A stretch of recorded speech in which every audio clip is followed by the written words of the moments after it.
सावन मास में इन 3 स्त्रियों के साथ संबंध बनाना पाप नहीं, पुण्य होता है। दर्शक बंधु, क्या वास्तव में ऐसा भी कोई समय होता है जब किसी स्त्री के साथ संभोग करना पाप नहीं बल्कि पुण्य माना जाता है? क्या ऐसा कोई मास होता है जिसमें स्त्री के साथ शारीरिक संबंध बनाना कोई अधर्म नहीं बल्कि धर्म का कार्य कहलाता है?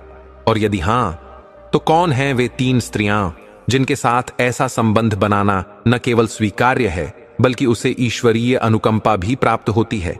सावन मास शिव भक्ति का वह पावन समय जब संपूर्ण ब्रह्मांड शिवमय हो जाता है, जब आकाश से गिरती वर्षा की हर बूंद में गूंजता है महाकाल का नाम, जब वन पर्वत नदियां और सारी सृष्टि शिव के रंग में रंग जाती है।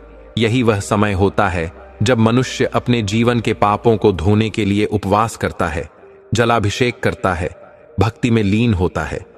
पर क्या आपको पता है, यही सावन मास कुछ विशेष स्त्रियों के लिए एक ऐसा रहस्यमय काल भी बन जाता है जिसमें उनके साथ शारीरिक संबंध बनाना कोई विकार नहीं बल्कि एक दिव्य कर्तव्य बन जाता है? यह प्रश्न जितना चौंकाने वाला है उतना ही गहरा और सनातन धर्म के रहस्यों से भरा हुआ भी है, क्योंकि सनातन में हर कर्म का विधान है, हर नियम के पीछे कोई ना कोई आध्यात्मिक तर्क छिपा होता है। और जब बात स्त्री से संबंध की आती है तो धर्म इसे केवल वासना की दृष्टि से नहीं देखता, वह इसे आत्मा और प्रकृति के संतुलन की दृष्टि से देखता है।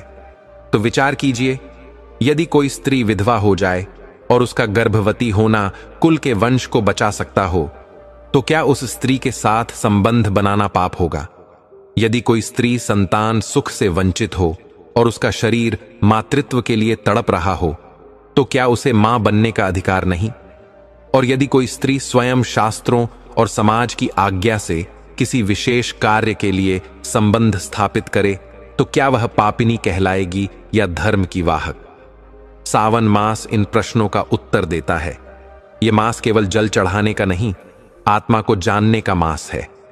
और जब हम इस मास में उन 3 स्त्रियों की बात करते हैं जिनके साथ संबंध पुण्य कहा गया है, तो हम किसी सामान्य विषय पर नहीं बल्कि ब्रह्मा, विष्णु और महेश द्वारा स्थापित उस धर्म पर बात कर रहे हैं जिसमें संभोग भी एक यज्ञ बन जाता है, यदि उसका उद्देश्य पवित्र हो।